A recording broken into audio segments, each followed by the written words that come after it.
We're joined today by Natasha Pernicka. She's the Executive Director at the Food Pantries of the Capital District. Natasha, thanks so much for coming on. We appreciate it. Thanks for having me. Obviously, you come on and we've been discussing this issue of food insecurity in the past and the need that you see in food pantries across the Capital region, even beyond that. How do things look right now here as we sit at the end of the month of September?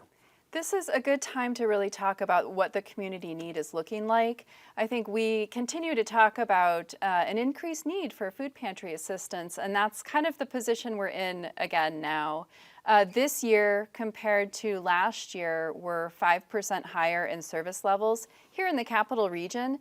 And just keep in mind that this is on top of last year's highest jump we've ever seen in the number of individuals seeking assistance.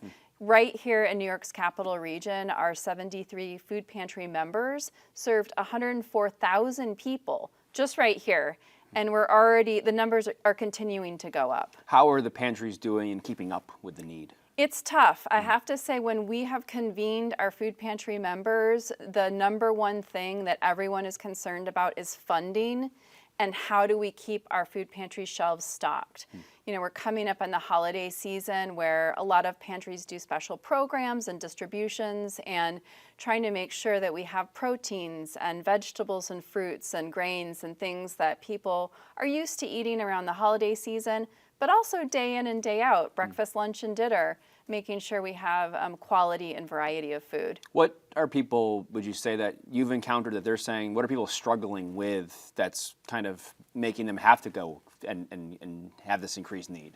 You know, some people are struggling with their wages, not keeping up with the cost of living.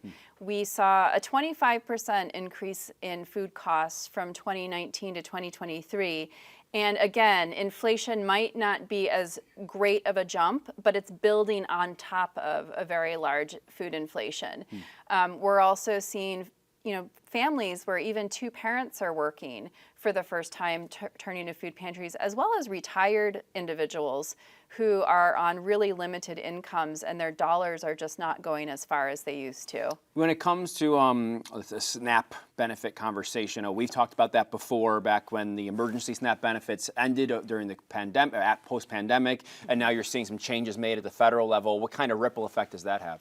Yeah, the federal level SNAP changes are, it's a timeline of when changes come in effect. So right now, some changes are effect now, but over time, over the next couple of years, we're going to see more and more people either having work requirements added.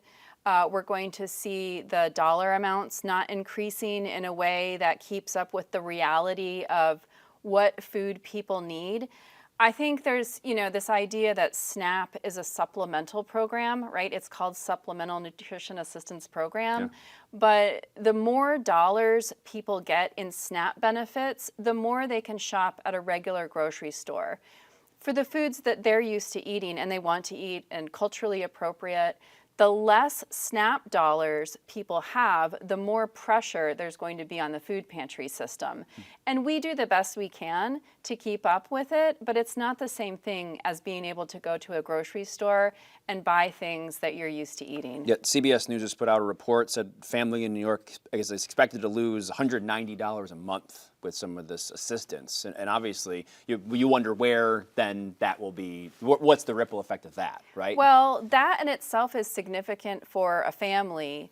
And from a state perspective, the federal cost shift is going to impact New York State in over $1 billion annually in picking up the costs for the benefits themselves. So that's going to impact the state's budget.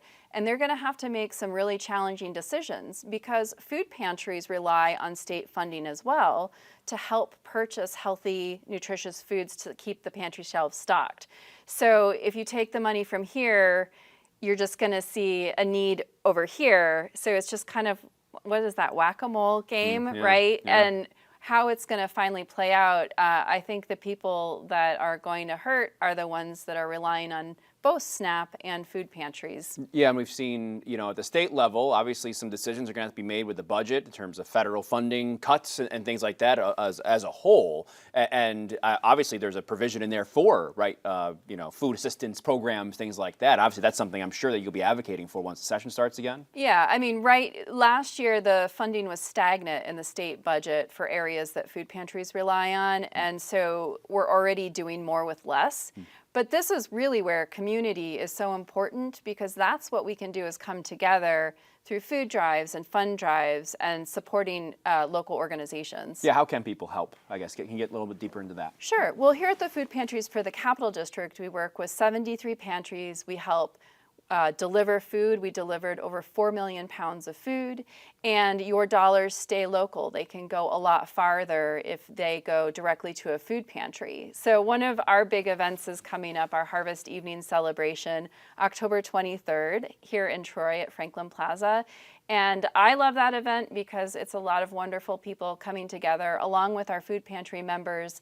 We have some chefs that do our Food Pantry Chefs Challenge to raise support and really celebrate the work that we're doing together as a collective, while recognizing it's tough right now. The fight against hunger is just going to get harder in the years to come, and really building that solidarity and community. Yeah, for sure. There's something else I wanted to ask you about. It was the federal government halting the household food security report. Am I saying that right? And I was wondering, as a module, as something, as a tool, I guess, where does that come into play for organizations, coalitions like yours? Oh, there is extreme disappointment in the anti-hunger faction right now.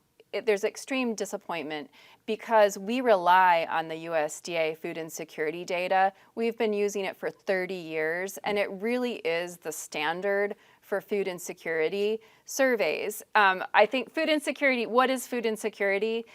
Is that hunger? What food insecurity means is that individuals or families don't have enough resources for or access to nutritious food for a healthy and active life. So that might mean the questions are asking, did you have enough money to buy food? Did you have to skip meals? A lot of parents report skipping their own meals so that their kids can have food. And, that is the standard for how we as nonprofits can determine where is the biggest need. We look at where are the gaps between people who are struggling and the food pantry service levels. So we know, we need to do outreach in this community, right? And so I think we're really going to have to come together to determine how are we going to collect this data at a local and state and regional level, so that we don't lose the opportunity to prioritize the limited resources that we do have to make the biggest effect. At the end of the day, it's so that people have food on the table. And then you speak to sort of I don't know if ecosystem is the right word, but the fact that, the connections this has, ripple effects of being able to have food at the end of the night. You mentioned parents skipping a meal, and then we've been doing Backpack Heroes and talking about children and how that impacts their schooling, and when it comes to a food pantry and being able to have people have reliable food, how does that, I guess, impact everything else? When you talked about other advocacy work you've done in the past, other nonprofit with homelessness and things like of that nature, how do food pantries fit into this spectrum? I mean, really, food pantries are not largely not a government funded. It really is charity and community. Like, it's community members donating $10. It's corporate foundations donating $10,000, and it's helping your own neighbors. So one of the things, and someone said this, is that the food pantries are kind of like the canary in the coal mine. It really is. It's a low barrier to access place where people can come to get food.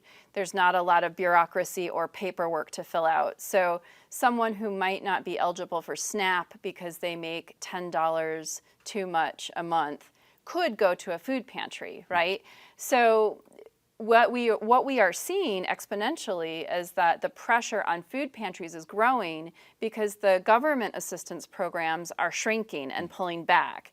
And also wages are not keeping up with inflation. So when you're looking at how policy and federal impact on a local food pantry level, it means, pantries don't have as much money to feed even more people, so they won't be able to have as much variety. They won't be able to serve people as often. Right now, we're in a position where some pantries are letting families come back every week because people would literally not have any food if they weren't able to go to a food pantry.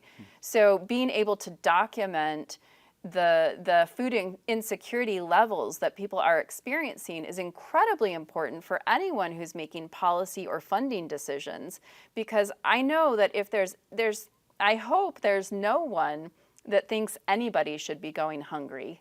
I think we can all agree that we should all be able to put food on the table. Natasha, thanks so much for coming on. Thank you so much for having me.